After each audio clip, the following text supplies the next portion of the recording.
Most people don't realize they ignored their intuition until the consequences are already permanent. Regret is rarely loud in the beginning. It starts quietly, disguised as logic, excuses, or social expectations. Intuition whispers, but the world shouts, and over time, we learn to trust the noise more than ourselves. Think about how intuition actually shows up.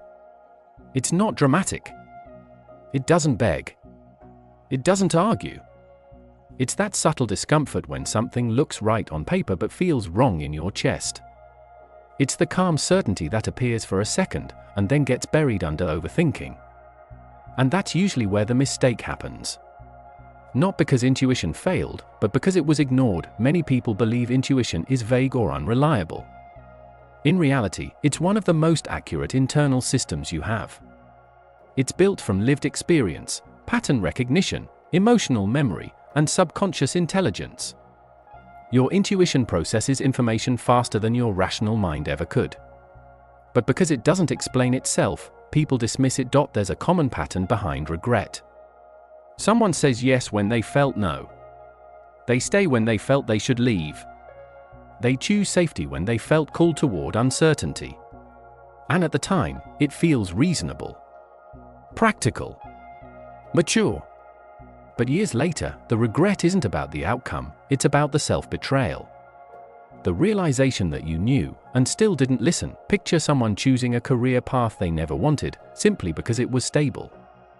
Everyone applauded. The paycheck was fine. The status looked good. But every Sunday night, there was that heavy feeling, dread disguised as fatigue. That wasn't laziness. That was intuition signaling misalignment.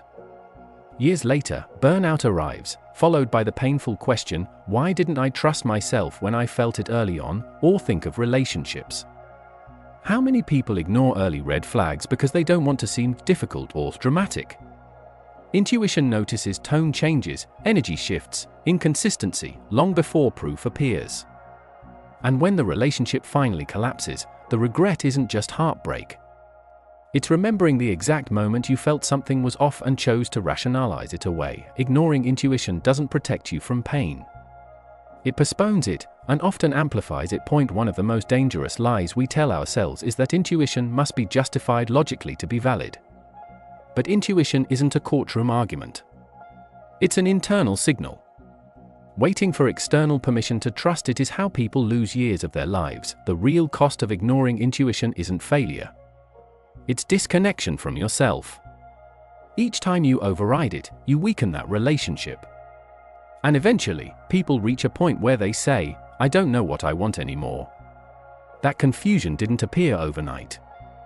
It's the result of consistently silencing the part of you that knew. If this resonates with you so far, take a moment to like the video and subscribe to the channel.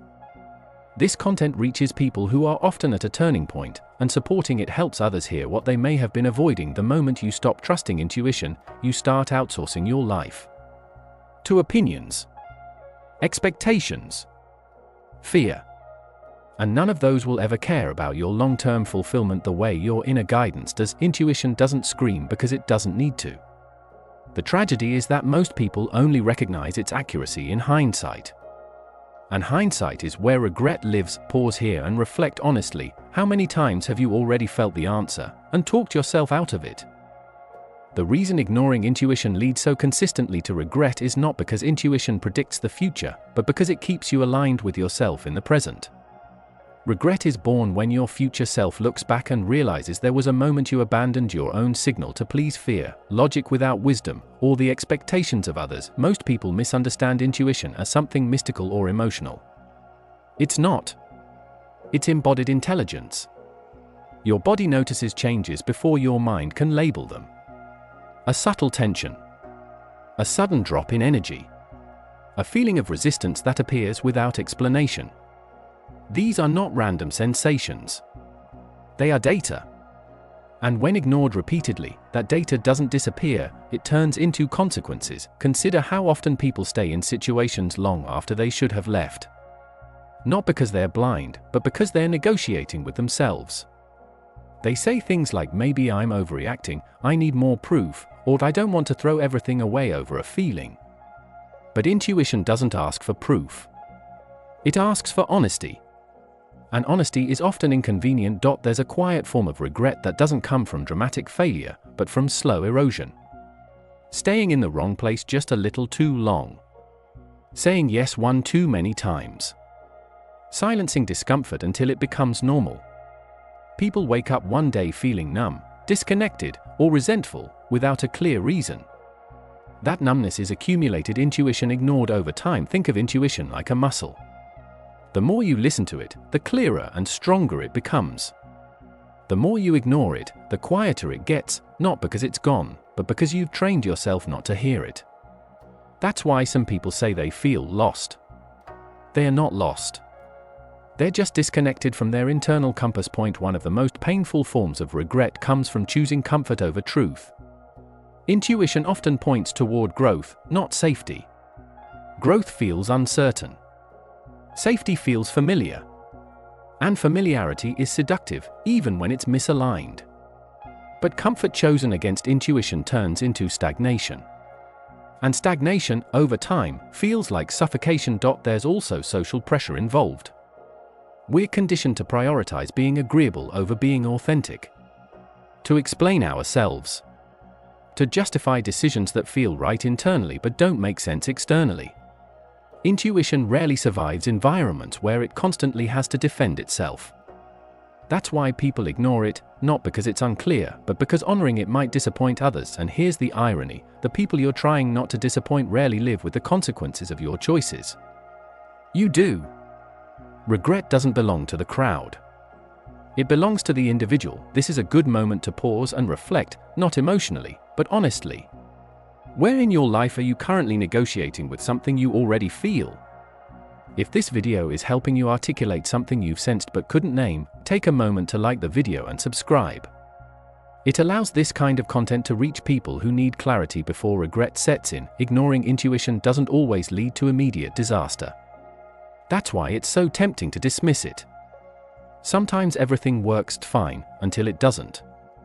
And when the cost finally appears, it's rarely external. It's internal. A sense of having abandoned yourself.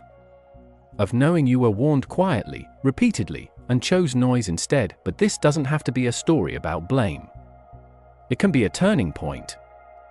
The most important thing to understand about intuition is this: it doesn't exist to keep you comfortable. It exists to keep you aligned. And alignment often asks for courage before it brings relief. Regret happens when courage is postponed too long, and many people wait for certainty before they act. But intuition doesn't offer certainty, it offers direction. Waiting until you feel completely safe is often how intuition gets overridden by fear wearing the mask of logic. Fear says, wait a little longer. Intuition says, this is enough. Regret is what happens when fear keeps winning that conversation. What makes regret so painful is not just the outcome, but the memory of ignoring yourself. People don't usually say, I regret trying and failing. They say, I regret not listening when I knew. That quiet sentence carries a lot of weight. Because deep down, intuition is tied to self-trust.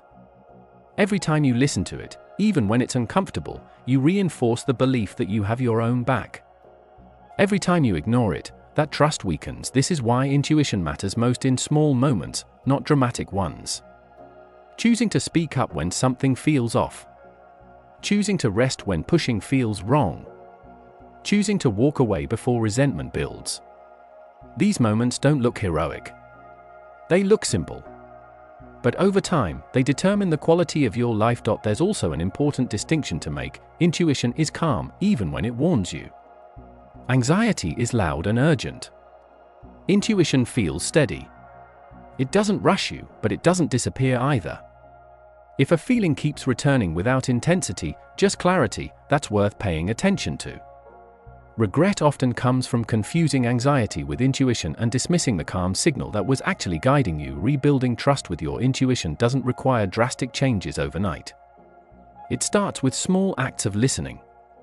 Asking yourself, what feels honest right now? And then honoring that answer, even if only in a small way. Over time, intuition becomes clearer, faster, more grounded, not because it changed, but because you did point one day, you'll look back and realize that the moments you listened to yourself quietly redirected your life more than any loud decision ever did. And the moments you regret won't be about mistakes, they'll be about hesitation. If this message helped you reflect on your own life, this is a good moment to subscribe and leave a like. It helps this content reach people before regret does, not after. So the next time something feels off, don't rush to explain it away. Pause. Listen. Notice what your body knows before your mind starts negotiating. Intuition doesn't demand obedience, it asks for respect. And when you give it that, regret loses its power, because regret isn't proof that you failed. It's proof that you knew, and next time, you don't have to ignore it.